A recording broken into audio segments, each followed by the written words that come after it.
अब चलिए खबरों में आगे बढ़ते हैं और आपको ले चलता हूं उत्तर प्रदेश के विधानसभा में सीएम योगी ने समाजवादी पार्टी के विधायक के जवाब में जो कहा उससे वो काफी आक्रामक दिखाई दिए। उन्होंने कहा कि सवाल सिर्फ प्रतिष्ठा का नहीं है, अगर इज्जत की बात होती तो ये इज्जत तो ज्यादा हमें मठों में मिल जाती।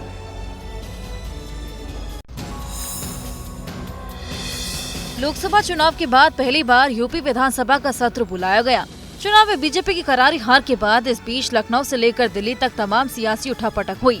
सवाल यूपी सरकार पर भी उठाए गए और सीएम ने जवाब भी दिया, लेकिन विधानसभा के मानसून सत्र में योगी आदित्यनाथ ने विपक्ष और विरोधियों पर जमकर निशाना साधा। मुझे लगता है गलतफहमी नहीं होनी चाहिए समाजवादी पार्टी या कांग्रेस को कि वह बार बार खटाखट जैसी योजना के माध्यम से जनता को धोखा दे सकें। ये सरकार चलेगी, मजबूती के साथ चलेगी। सीएम योगी आदित्यनाथ के निशाने पर समाजवादी पार्टी के अध्यक्ष अखिलेश यादव और कांग्रेस नेता राहुल गांधी तो थे ही। सीएम योगी आदित्यनाथ ने इशारों में उन लोगों को भी संदेश दे दिया जो उनके कामकाज पर सवाल उठा रहे हैं। लेकिन मैं कह सकता हूँ खटाखट में 27 में सपा चक के लिए तैयारी होती है। एक कार्ड की हंडिया बार बार नहीं चढ़ने वाली। मुझे प्रतिष्ठा प्राप्त करनी होती तो मुझसे से ज्यादा प्रतिष्ठा अपने मठ में मिल जाती है। लखनऊ में महिला से बदसलूकी के मामले में अब तक 16 आरोपी गिरफ्तार किए जा चुके हैं और एक पुलिस चौकी के सभी पुलिसकर्मियों को सस्पेंड किया जा चुका है। अब योगी आदित्यनाथ ने कहा है कि महिला से बदसलूकी करने वाले पर सद्भावना नहीं, बुलेट ट्रेन चलाएंगे।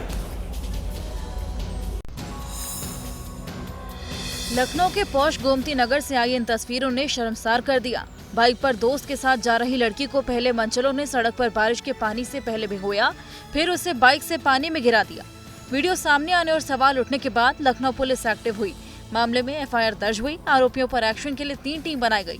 सीसीटीवी के जरिए आरोपियों की पहचान की गई और 16 आरोपियों को गिरफ्तार कर लिया गया है। लखनऊ में महिला से बदसलूकी का मामला विधानसभा में भी उठा। सीएम योगी आदित्यनाथ ने सख्त लहजे में कहा कि आरोपियों के खिलाफ कड़ी से कड़ी कार्रवाई होगी। इनके लिए बुलेट ट्रेन चलेगी। महिला सुरक्षा हमारे लिए सर्वोच्च महत्व रखता है।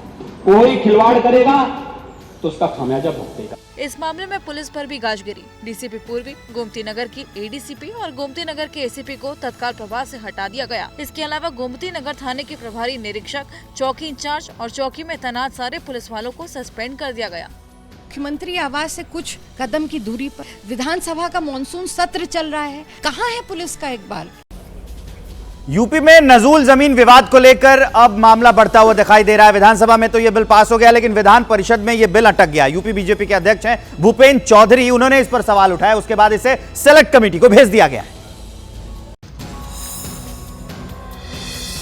यूपी विधानमंडल में नजूल संपत्ति विधेयक फंसता हुआ दिखाई दे रहा है। 31 जुलाई को विधानसभा में बिल पास हो गया था। अब विधान परिषद में खुद बीजेपी ने विरोध जताया। पार्टी के अध्यक्ष भूपेंद्र चौधरी ने एक प्रस्ताव पेश किया और इस विधेयक को सेलेक्ट कमेटी को सौंप दिया गया। यूपी सरकार के नए नजूल भूमि विधेयक में प्रावधान है कि नजूल भूमि का मालिकाना हक किसी निजी व्यक्ति या संस्था को नहीं मिलेगा। नजूल जमीन के लिए पहले से जो आवेदन दिए गए हैं वो रद्द माने जाएंगे।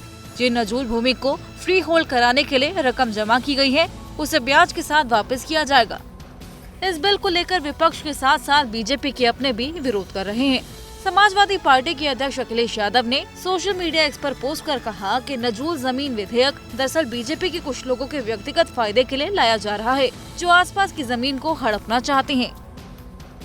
बीजेपी की सहयोगी पार्टी अपना दल एस ने विधेयक का विरोध किया और विधेयक को गैर जरूरी और जनभावनाओं के खिलाफ बताया। सीबीआई ने नीट पेपर लीक मामले में अपनी पहली चार्जशीट दाखिल कर दी है। इसमें सीबीआई ने धोखाधड़ी साजिश की कई धाराएं लगाई हैं। नीट यूजी पेपर लीक मामले में सीबीआई की तरफ से दाखिल पहली चार्जशीट में नीतीश कुमार, अमित आनंद, सिकंदर यादवेंद्र, आशुतोष कुमार 1, रोशन कुमार, मनीष प्रकाश, आशुतोष कुमार 2 को आरोपी बनाया गया है। इसके अलावा अखिलेश कुमार, अवधेश कुमार, अनुराग यादव, अभिषेक कुमार, शिवनंदन कुमार और आयुष राज के नाम भी आरोपियों की लिस्ट में शामिल हैं। आरोपियों की चार्जशीट में कहा गया है कि आरोपी पेपर लीक और अनियमितताओं में शामिल थे। सीबीआई ने चार्जशीट में बताया कि उसने अब तक इस मामले में कुल 40 आरोपियों को गिरफ्तार किया है, जिनमें से 15 को बिहार पुलिस ने गिरफ्तार किया था और 58 जगहों पर तलाशी ली गई। इसी बीच सीबीआई ने 3 और आरोपियों को गिरफ्तार किया है। सीबीआई टीम ने धर्मेंद्र कुमार, अमित कुमार और रंजीत कुमार को भुवनेश्वर से गिरफ्तार किया है। उन्हें 5 अगस्त तक सीबीआई रिमांड में भेजा गया है। इन पर शक है कि वो सॉल्वर गैंग के सदस्य हैं और ये पेपर लीक के मास्टरमाइंड संजीव मुखिया के संपर्क में थे।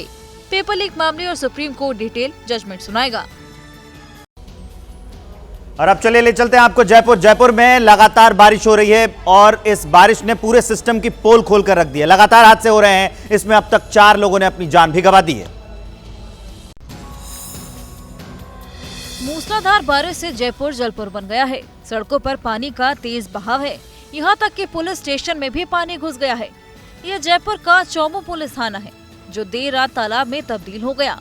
पुलिस वालों को भी समझ नहीं आ रहा था कि अब करें तो क्या करें, लिहाजा वो सैलाब के बीच ही मुस्तैद नजर आए। इससे पहले जयपुर में बारिश की वजह से कई हादसों की खबरें सामने आई थी। जयपुर के विश्वकर्मा इलाके में दिल्ली जैसा बेसमेंट कांड हो गया। बेसमेंट में पानी भरने से 4 लोगों की मौत हो गई। वहीं जयपुर के बगरू इलाके में एक बच्चा नाले में बह गया। वहाँ खड़े कुछ लोगों ने बच्चे को बचाने की कोशिश भी की, लेकिन उसे बचाया नहीं जा सका। एसडीआरएफ और सिविल डिफेंस की टीम ने रेस्क्यू ऑपरेशन चलाया और कई घंटे के बाद उसका शव बरामद हो सका। मध्य प्रदेश के कई जिले भी सैलाब की चपेट में हैं। ये तस्वीरें एमपी के मंडला की हैं, जहां नर्मदा नदी उफान पर है। मंदिर और घाट पानी में डूब चुके हैं। कई जगह पुल भी सैलाब की चपेट में है, जिससे ग्रामीण इलाकों का संपर्क टूट गया है। हिमाचल प्रदेश में बाढ़ की वजह से जनजीवन मुहाल हो गया है। बादल फटने से जो बाढ़ आई उसमें कई घर और लोग बह गए। एनडीआरएफ और एसडीआरएफ की टीम लगातार रेस्क्यू ऑपरेशन चला रही है। उधर जम्मू कश्मीर से भी बाढ़ ने बेहाल किया हुआ है। कुल्लू के मणिकर्ण से आई तबाही की तस्वीर डराने वाली है। आसमानी आफत में 5 मंजिला बिल्डिंग चंद सेकंड में ध्वस्त हो गई। हिमाचल प्रदेश में आसमानी कहर से भीषण तबाही हुई है। हिमाचल में 4 जगहों पर बादल फटे। मलाड़ा में बादल फटने के बाद पार्वती नदी में तेजी से पानी बढ़ा। देखते ही देखते पार्वती नदी खतरे के निशान को पार कर गई। बादल फटने से मलाड़ा 1 और मलाड़ा 2 पावर प्रोजेक्ट को भारी नुकसान पहुंचा है। हिमाचल प्रदेश में एनडीआरएफ और एसडीआरएफ की टीम रेस्क्यू ऑपरेशन में जुटी हुई है। मंडी के थलटू खोड़ में राजमार्ग में एनडीआरएफ की टीम ने एक शख्स को बचाया। वहां लापता लोगों की तलाश जारी है। रामपुर में एनडीआरएफ की टीम ने रेस्क्यू ऑपरेशन चलाया। वहां बादल फटने के बाद लोग बह गए। लापता लोगों की तलाश की जा रही है। जम्मू कश्मीर के किश्तवाड़ के दचन इलाके में फ्लैश फ्लड से भारी तबाही हुई है। यहाँ ऊपरी इलाके में बादल फटने के बाद अचानक बाढ़ आ गई। भारी बारिश से पुलवामा के खरेब में अचानक बाढ़ आ गई। बारिश के पानी में नाले में उफान आ गया। नाले का पानी रिहायशी इलाके में भी